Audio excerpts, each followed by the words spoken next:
Good morning friend. आज आपण मौद्रिक अर्थशास्त्र यामध्ये बँकेत खाते उघडणे आणि खाते व्यवहार या प्रकरणाची चर्चा करणार आहोत. मी doctor Anil Ramteke, associate professor GS commerce college Wardha. आज आपण ऑनलाईन लेक्चरच्या माध्यमातून बँकेत खाते उघडणे आणि खाते व्यवहार करणे, opening and operating of bank account याविषयी आपण माहिती जाणून घेणार आहोत. आपल्याला माहिती आहे की बँक आणि ग्राहक याचा संबंध अतिशय महत्वाचा असतो. समाजात राहणारी कोणतीही व्यक्ती बँकेत खाते उघडून बँकेची ग्राहक बनते. खाजगी व्यक्ती उद्योगामध्ये खाजगी व्यक्ती, उद्योग संस्था, सार्वजनिक संस्था, स्थानिक स्वराज्य संस्था आणि सरकार पैशाच्या सुरक्षिततेसाठी व देवघेवीच्यासाठी बँकेत खाती उघडतात. बँकेत खाते उघडणे हा बँक आणि ग्राहक यांच्यामध्ये कायदेशीर संबंध प्रस्थापित करणारा करार असतो. या कराराचे पालन करणे दोन्ही पक्षांना बंधनकारक असते. बँकेत खाते उघडण्यापूर्वी सर्वप्रथम ग्राहकाने आपल्या बँकेची निवड करावी लागते. ही निवड करत असताना बँकेची जागा, कामाच्या वेळा, मिळणाऱ्या सेवा, सवलती आणि बँकेची पत विचारात घ्यायची असते. बँकेची निवड केल्यानंतर त्या बँकेत असलेल्या विविध खात्यापैकी आपल्या गरजेनुसार खात्याची निवड करावी लागते. ज्याप्रमाणे ग्राहकाला बँकेची निवड करता येते, त्याचप्रमाणे बँकेला देखील आपल्या ग्राहकाची निवड करण्याचा अधिकार असतो. एखाद्या व्यक्तीला खातेदार म्हणून करून घ्यायचे की नाही ही गोष्ट पूर्णपणे बँकेच्या इच्छेवर अवलंबून असते. त्यामुळे बँकेत ग्राहकाचे खाते उघडताना बँकेला विशेष दक्षता घ्यावी लागत असते, हे इथे दिसून येते. बँकेत खाते उघडताना दक्षता घेणे, बँकेत खाते उघडताना कोणती दक्षता घ्यावी लागते या संदर्भात आपण माहिती करून घेऊ. बँकेत ग्राहकाचे खाते उघडणे ही एक महत्वाची क्रिया आहे. बँकामध्ये जास्तीत जास्त ग्राहक असावेत आणि त्याचे खात्यावरील व्यवहार चांगले असावेत, ज्यामुळे बँकेच्या विकासाला व प्रगतीला चालना मिळते. याउलट बँकेच्या खातेदाराचे व्यवहार योग्य नसल्यास बँकेच्या प्रतिष्ठेला धक्का बसू शकतो. म्हणून खातेदाराचे खाते उघडताना बँकेने खालीलप्रमाणे माहिती व दक्षता घ्यायला पाहिजे. 1. ओळख नसलेल्या व्यक्तीचे खाते उघडताना त्याचा पत्ता, रोजगार इत्यादी बद्दल चौकशी केली पाहिजे. त्यांच्याकडून ओळखपत्र घेण्यात यावे व पूर्ण चौकशी केल्यानंतर त्याचे खाते उघडण्यात यावे. 2. ग्राहकांच्या खातेदारांच्या नमुना सह्या घेण्यात याव्या व बँकेचे नियम त्यांना मान्य आहेत अशा प्रकारचे पत्र त्यांच्याकडून घेण्यात यावे. बँक खातेदारांना चेकबुक देते व त्याची नोंद स्वतःकडे ठेवते. या कारणाने दुसऱ्या एखाद्या व्यक्तीने लबाडीने दुसऱ्या नंबरचे चेक काढल्यास ते उघडकीला येणे सुलभ होते. 4. खातेदाराला आपल्या स्वतःच्या खात्यावर स्वतःच्या वतीने दुसऱ्या खाते चालवण्याचे अधिकार द्यावयाचा असेल तर तसे लेखी पत्र देण्यात यावे व त्या व्यक्तीच्या नमुना सह्या घेण्यात यावे. बँक खाते उघडणे, opening of bank account. Bank खाते उघडताना कोणती काळजी घ्यावी लागते तर कोणत्याही व्यक्तीला बँकेत खाते उघडण्यासाठी विनंती करावी लागते. विनंती केल्यानंतर आणि बँक व्यवस्थापक समाधान झाल्यानंतर जे ग्राहकास खाते उघडण्याचा अर्ज देतात, ग्राहकाला ज्या प्रकारचे खाते उघडवायचे आहे त्याचा अर्ज घेऊन तो पूर्णपणे भरावा लागतो. या अर्जामध्ये सामान्यतः खालील गोष्टीचा समावेश असतो. साधारणपणे ग्राहकाचे नाव व पूर्ण पत्ता, ग्राहकांचे फोटो, छायाचित्र, दिनांक, ओळख, व्यवसाय किंवा नोकरीची माहिती, दूरध्वनी क्रमांक, मोबाईल नंबर, नमुना सही, ग्राहकांच्या वारसाचे नाव. बँकेत खाते उघडण्याची पद्धती पुढील प्रमाणे सांगता येईल.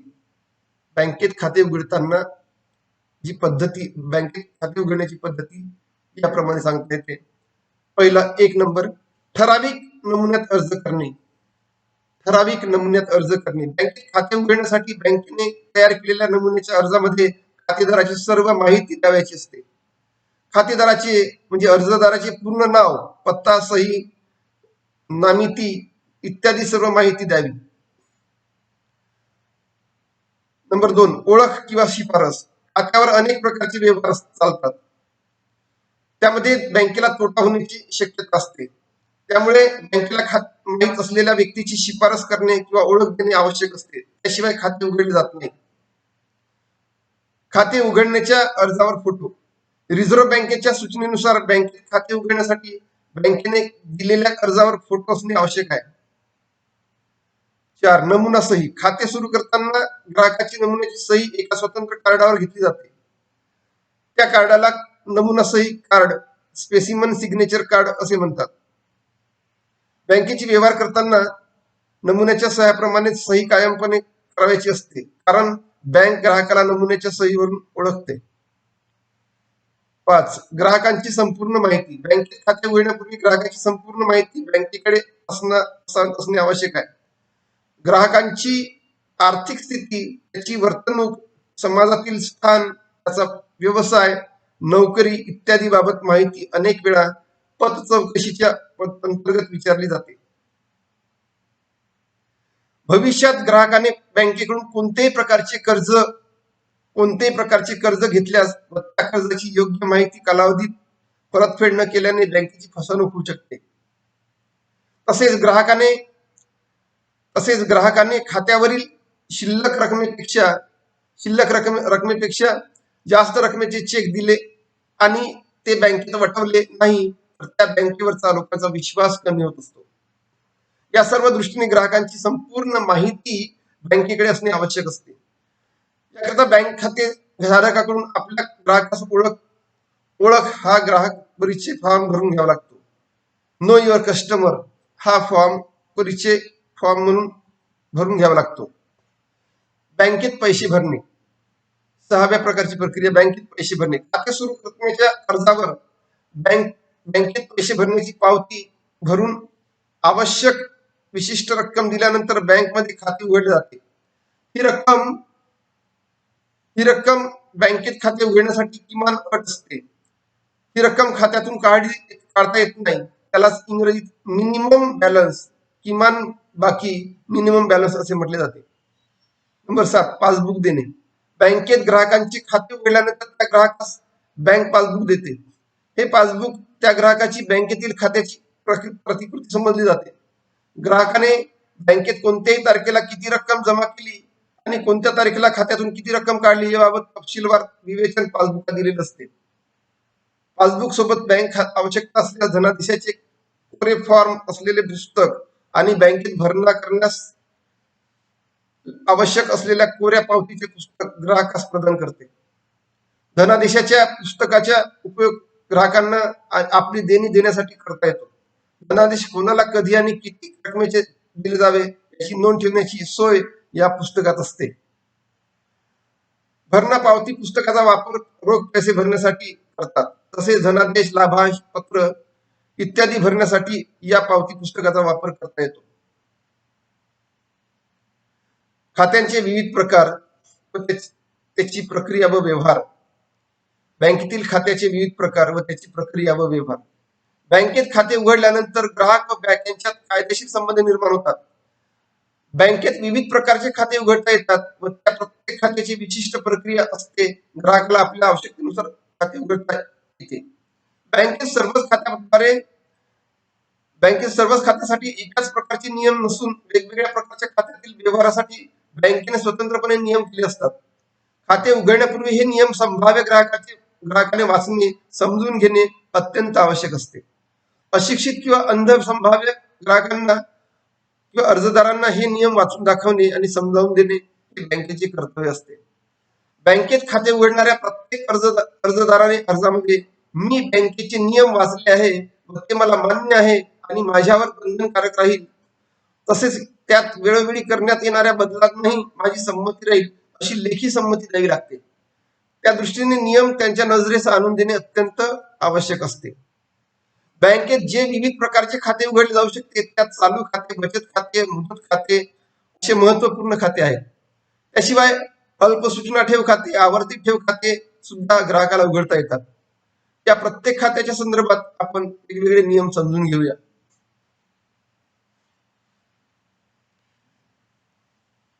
चालू खाते, करंट अकाउंट, ज्या खात्यातून बँकेचा ग्राहक केव्हाही पैसे काढू शकतो त्या खात्यात चालू खाते म्हटले जाते. व्यापारी संस्था, भागीदारी संस्था, खाजगी कंपनी, सार्वजनिक कंपनी, क्लब, प्रकाशन संस्था, क्रीडा मंडळे इत्यादीची खाती चालू खाते म्हणून स्वरूपात असते. या खात्यात पैसे काढण्याच्या संदर्भात कोणत्याही प्रकारची बंधन नसतात. बँकेत चालू खाते उघडल्यानंतर खातेदारास दिवसातून किती वेळा पैसे काढता येते, तसेच किती वेळा त्या खात्यात पैसे जमा करता येतात. चालू खात्यात जमा केलेल्या रकमेवर बँकेकडून बहुधा व्याज दिले जात नाही. काही बँका अतिशय अल्प दराने या खात्यावर व्याज देतात. या संदर्भात वेगवेगळ्या बँकांचे वेगवेगळे नियम घालून दिलेले आहेत. व्यापारी बँकेच्या दृष्टीने ग्राहकांची चालू खाती उत्पन्न देणारी असतात, कारण बँकेकडून कर्ज वाटप मोठ्या प्रमाणात चालू खात्यावर आणि चालू खात्याशी निगडीत संस्थांना दिले जाते.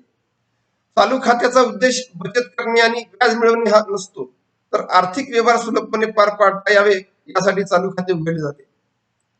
बचत खाते, सेव्हिंग अकाउंट, समाजात राहणाऱ्या प्रत्येक व्यक्तीला बचतीची सवय लागावी आणि त्याची रक्कम बँकेत सुरक्षित राहावी म्हणून सर्व प्रकारच्या बँकात बचत खाते उघडणे आवश्यक असते. आणि बँकेच्या एका शाखेत एक बचत खाते प्रत्येक सज्ञान व्यक्तीला स्वतःच्या नावाने खाते उघडता येते. अज्ञानाच्या वतीने त्याच्या पालकास बचत खाते उघडता येते. बचत खाते संयुक्त नावाने सुद्धा उघडता येते. बचत खात्यात किमान शिल्लक रक्कम ठेवणे प्रत्येक खातेदाराशी बंधनकारक आहे. ही रक्कम 1,000 रुपये होती, नंतर 5,000 रुपये, 10,000 रुपये अशी करण्यात आली. बचत खात्यात कोणत्याही कार्यालयीन दिवशी बँकेच्या वेळेत पैसे जमा करता येतात, परंतु पैसे काढण्याच्या रुपये काढण्याच्या बाबतीत काही मर्यादा आढळून येतात. समाजातील रुपये बचतीच्या माध्यमातून संकलित व्हावे हा या खात्याचा प्रमुख उद्देश असतो. या खात्यावर जमा असलेल्या रकमेवर बँकेकडून चालू ठेव खात्याच्या तुलनेत जास्त दराने व्याज दिले जाते. बचत खात्यातून पैसे काढण्यासाठी खातेदाराला स्वतः बँकेत जावे लागते व विड्रॉल पैसे काढण्याचा विड्रॉल फॉर्म भरून पासबुक सोबत द्यावे लागते. दुसऱ्या व्यक्तीला पैसे देण्यासाठी शक्यतो धनादेशाचा उपयोग करावा. भारतीय बँकिंग नियम कायद्यानुसार बचत ठेव खातेदारांना नामांकनाची सोय उपलब्ध आहे, नॉमिनेशनची सोय उपलब्ध आहे. मुदत ठेव खाते, जेव्हा बँकेचा ग्राहक बँकेत विशिष्ट रक्कम विशिष्ट मुदतीसाठी जमा करून त्या ठेवीवर व्याज स्वरूपाचे उत्पन्न मिळवण्याच्या हेतूने खाते उघडतो, त्याला मुदत ठेव खाते असे म्हटले जाते. या खात्यात पैसे केव्हाही जमा करता येतात, मात्र विशिष्ट मुदत संपल्यानंतर काढता येतात. मुदत ठेव खाते उघडण्याचा उद्देश निश्चित दराने व्याजाची प्राप्ती करणे हा असतो. या खात्यात जमा रक्कम एका विशिष्ट मुदतीकरता ठेवली जाते, मात्र या विशिष्ट मुदतीच्या पूर्वी रक्कम काढायची असेल किंवा खाते बंद करायचे असेल तर पूर्ण झालेल्या काळाकरिता लागू असलेल्या व्याजदरातून 1% व्याजदर कमी करण्यात येतो. मुदत ठेवीचा कालावधी जेवढा जास्त असेल त्याच प्रमाणात व्याजाचा दर जास्त असतो. वेगवेगळ्या बँकेचा व्याजदर हा वेगवेगळा असतो.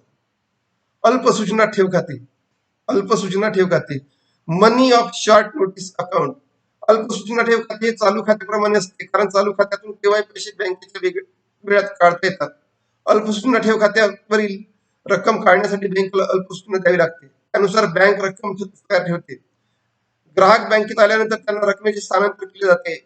या खात्यात रक्कम ठेवत असताना पूर्वसूचना द्यावी लागत नाही, रक्कम काढण्यासाठी पूर्वसूचना द्यावी लागते. या खात्यामार्फत बँकातील व्यवहार पूर्ण केले जातात.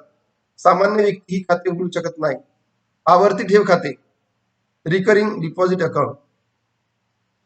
एका ठराविक रकमेचे हप्ते काही काळात भरले जातात. हा काळ संपल्यानंतर पूर्ण रक्कम व त्यावरील व्याज ग्राहकाला दिले जाते. त्याला आवर्ती ठेव खाते असे समजले जाते. उदाहरणार्थ 10,000 रुपये असे 2 वर्षापर्यंत हप्ते भरायचे. ग्राहकांची बचत करण्याची सवय वाढवावी हा या खात्यामागचा हेतू असतो. हे खाते उघडून भविष्य काळातील काही निश्चित रक्कम देण्याची तरतूद करता येते. अनेक लोक अशा प्रकारची खाती उघडतात. यासाठी बँका देखील खातेदाराच्या घरून हप्ते गोळा करण्याची सोय उपलब्ध करून देते. या खात्यावरील व्याजदर बचत खात्यापेक्षा जास्त मात्र मुदती ठेवीपेक्षा कमी असतो. बँकेत खाते उघडण्याचे फायदे. बँकेत खाते उघडण्याचे फायदे. बँकेत विविध प्रकारचे खाते उघडण्याचे विविध प्रकारचे फायदे बँक आणि देशाच्या अर्थव्यवस्थेला होत असतात. ते फायदे खालीलप्रमाणे सांगता येईल. खातेदारांना होणारे फायदे. खातेदारांना होणारे फायदे. 1. बँकेत खाते असणाऱ्या खातेदारांना आपले पैसे वाढावेत अशी महत्वाकांक्षा निर्माण होते, त्यामुळे बचत करण्याची व अनावश्यक खर्च टाळण्याची सवय लागते. 2. स्वतःजवळ पैसे ठेवण्यापेक्षा बँकेत ठेवणे अधिक सुरक्षित समजले जाते. बँकेत खाते असल्यास बँकातर्फे पुरवण्यात जाणाऱ्या विविध सोयीचा लाभ घेता येतो. उदाहरणार्थ पैसे पाठवणे, रकमेचे स्थानांतरण करणे, पतपत्रे, संदर्भ, विदेशी चलन मिळवणे इत्यादी. अडीअडचणीच्या वेळेत बँकेकडून कर्ज मिळवता येते. पैसे स्वतःजवळ ठेवले तर उत्पन्न मिळत नाही, परंतु बँकेत पैसे ठेवले तर त्यावर व्याज रूपाने उत्पन्न मिळते.